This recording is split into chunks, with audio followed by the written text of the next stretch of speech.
Lowe's Motor Speedway, Dover, and Pocono, May and June of 07. Marcus Ambrose, here's another ex-road racer, and we'll see how the Aussie likes Martinsville in a Cup car. Yeah, he's been here before in a truck race, but this first time to be here in one of these 850 horsepower, fire-breathing winged warriors. Funny story about Marcos. His very first race in America was in a truck here back in 2005, 2006. Everything in New Zealand and Australia, even in racing, is right-hand driven.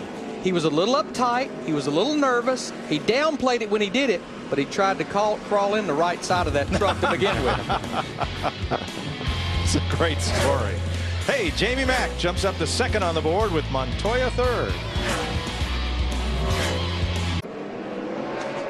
David Reutimann 14th in this practice session. But here's the difference in the front one locking up and the rear one locking up. When the front one locks up, you just kind of slide and maybe push up the track a little bit. When the rear ones lock up, hello. Hang on. The next thing you hear, are you okay? Yeah. Will it crank? So that's, again, there's so many things you have to deal with here. See the cars right now, they're on that white concrete. As they come up off the corner and get right there, then they get on asphalt. So those transitions and from concrete to asphalt, brake balance, there's a lot of elements it goes into this racetrack. Whatever they did to Reutimann's car, he must have liked it. He just ran his fastest lap of the day. Mike, another great week on the racetrack for Marcos Ambrose and the 47 team, coming off their top 10 at Bristol. He's been top 5 on the charts most of this session. And to go a little further to what you guys in the booth are talking about as far as switching ignition boxes and stuff, Marcos Ambrose, they swapped the rev chip because he felt like, although the car was fantastic, he was hitting the chip way too hard. His spotter felt like maybe a tick before start finish. Right now they are very pleased with where they stand as we're getting a little deeper into this session so far with this 47 team. Note that helmet. We're going to tell you more about that as the weekend goes on. You can win that helmet for a great charity. That helmet right there. They don't need to change his chip. It's cutting off at the start-finish line. That's why he's so fast. They put a chip in there where he can drive it on down the straightaway a little further, and then he'll overdrive the turn. And that's when you'll lock up the brakes and slide up the hill and get all messed up. They need to leave that alone. Matt mentioned his great run at Bristol, finished in 10th, and as we well documented during our broadcast, they were down a cylinder for well over 100 laps. The poor old Toyota engine guys, they have taken a tail kicking this year. I need to stick up for them here. It was not an internal engine problem. It was simply electrical ignition, maybe something like a spark plug wire. It was not actually the engine. That's the reason he was able to run to the end of the race.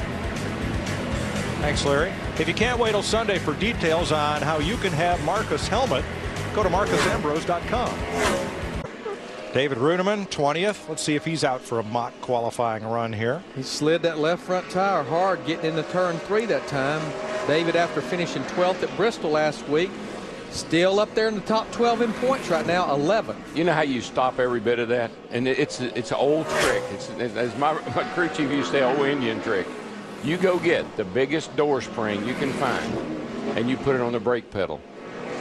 That way, when you go down there in the corner and you try to stomp that brake down, and without the spring, it goes down like power brakes almost.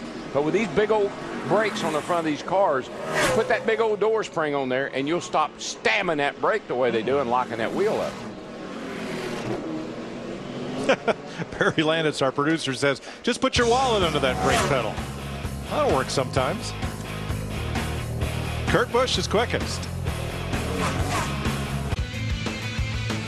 There's a look at your top 10. How about Montoya and Ambrose, the former road racers up there? It's amazing how quickly that changed, though. Mark Martin was at the top of the board at one time, and, man, they just kept flipping around there.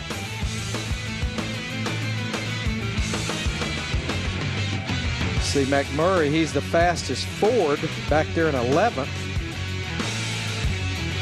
Back at 33rd and 4th, Scott Speed and Eric Almirola are going to have to qualify on time, as will Scott Riggs. Bobby Labonte not so good today. You saw Carl Edwards back there in 29th. He was so bad when he first started racing here about hitting the curb, they just called him Kirby.